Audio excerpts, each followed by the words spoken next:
Mheshimiwa, leo hii kupitia Daktari Samia Suluhu Hassan kwa kuinvesti kwenye michezo, mimi ni mbunge wa termu ya 4.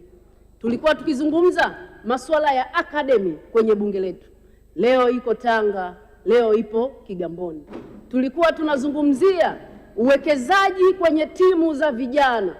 Leo vilabu vyetu wana timu za vijana. Tulizungumzia kurudisha michezo mashuleni.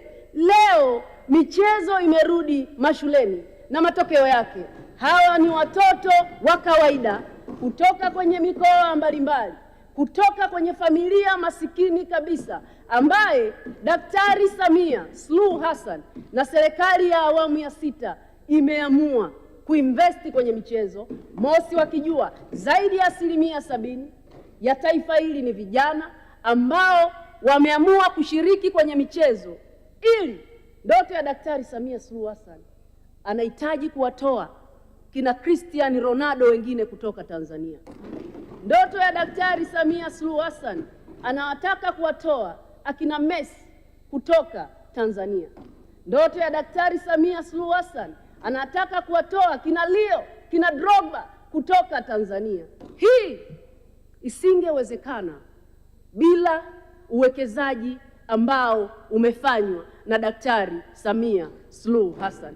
Uwekezaji huu wa Daktari Samia Suluhu Hassan ambao umepelekea si tu Serengeti Boys kuingia fainali na kufuzu michuano ya dunia mwaka huu. Hivi tunavyozungumza, Tanzanite Queen ya under 20 imefuzu kwenda kushiriki michuano ya dunia. Hivi tunavyozungumza, timu yetu ya wanawake Twiga Star mwaka huu itashiriki michuano ya WAFCON. Huu ni uwekezaji na ushuhuda tosha ya kwamba vijana wameona kwenye michezo kuna ajira.